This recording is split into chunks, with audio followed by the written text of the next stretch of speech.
Each summer when I see Moish, the first thing I say to him is, Zaidi! And I get the biggest hug and the biggest kiss. I really feel like he is my second Zaidi. One Tisha B'Av, I asked him, how you fasting? He says, Tisha B'Av, to me, I lived many, many times. I don't need Tisha B'Av because I've lived it. Someone who experienced such horrors as a youngster. Who, despite the horrors of the Holocaust, went on to build a meaningful life in America with his beautiful Ashes Chayil Malka. His life story really says it all. He's an individual who lives for Shabbos, which is Me'ein Olam Haba. It is because of his great emunah, his faith in Hashem, which is tested very sorely. When I think of the year 1945 and the concentration camp nightmare that Moish had to endure, I then fast forward to the year 2016 and say, Baruch Hashem, that Moish made Camp Morasha his home away from home and proved to Hitler that he didn't finish the job. There are camps, and then there are camps. I asked Moish if he would be willing to come and meet my campers and talk in a bondi one day just for a few minutes. He did it. A lot of the Shir teachers came and all of my older Shili girls came, and we sat in one of the bondis and he spoke. You could hear a pin drop. Everyone was really on the edge of their chairs. They wanted to hear. He was telling us all of his stories, and the girls were mesmerized by him. And even in its aftermath, when his Jewish brethren were scoffing at his unshakable faith, he remained a ma'amin be'emunah shalema. I asked him at the end if he would give the girls a bracha. And I had girls crying. I had Shir teachers crying. I myself was crying to listen to this man talk about his experiences and what he wished for the campers in Morasha.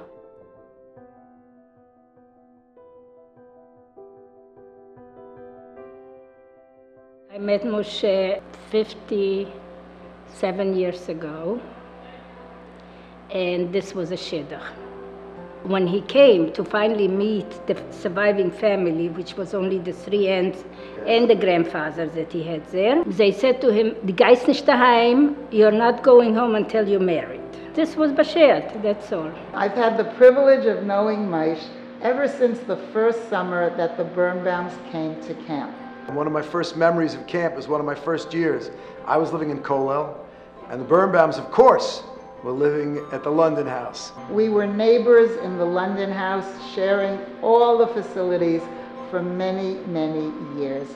So it was during orientation week. I was looking for somebody. I went to the London house, and I didn't know if someone was there, if anyone was there. I came in, and there was a nice man sitting learning. Moish the baker doesn't only bake, he also learns Torah. At the core of Camp Morasha is a commitment to values. Chazal teach us, im ein kemach, ein Torah, which literally means if we do not have flour, if we do not have sustenance, then we cannot properly serve Hashem. How fortunate we are here at Camp Morasha that for the past 50 years, our kemach has been prepared for us by Moish the baker. I guess, when I think about Moish, everybody in Morasha calls him Moish the baker. But when you get to know Moish, he's so much more than Moish the baker.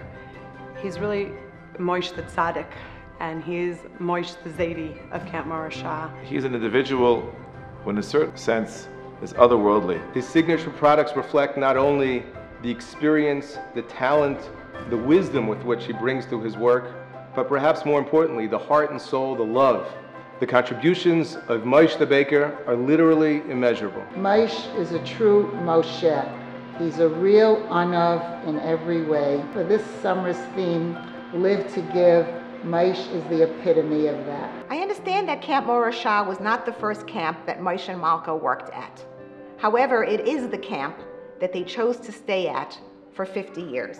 Who can forget, experientially, Moish always at the early minyan here in camp, getting up at Shabbos Nachamu and learning the Haftorah year after year, and how every year it brings tears to my eyes.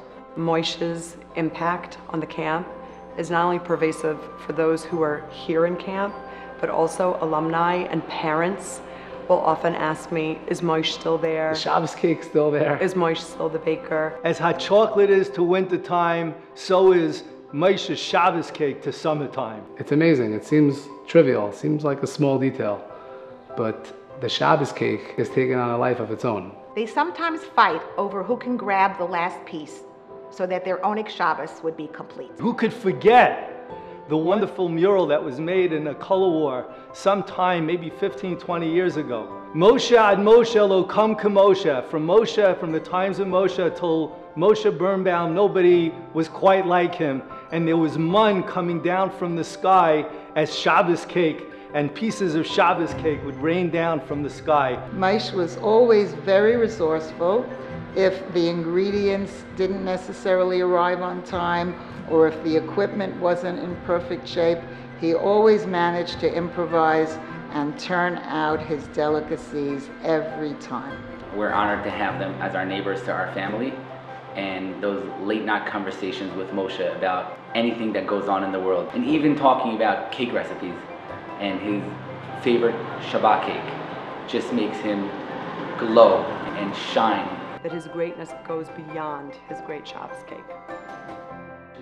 It's unbelievable to think that Camp Morasha has been the beneficiary of Zaidi Moish for 50 years. One of my sons once asked Moish the baker, "What's the recipe for your Shabbos cake?" I was not able to get the secret to the recipe, but I truly know and understand and believe that the secret part of the recipe is just his love and dedication to camp and to the campers. If you've ever spoken to him, I had lunch with him today, and he was talking about his baking and why he has this magnetic pull to camp. He says, I just have to get here. He says, I have to get here and make the cake for these children. And then he just got this twinkle in his eye. Mirza Hashem, Moshe and Malka should have many happy, healthy years together to enjoy each other, to enjoy their children, to enjoy their grandchildren, and to enjoy their great-grandchildren. We are finite, mortal human beings who are charged with the mission of serving God with our souls. I never tasted the lechem apanim. I don't know what it tasted like.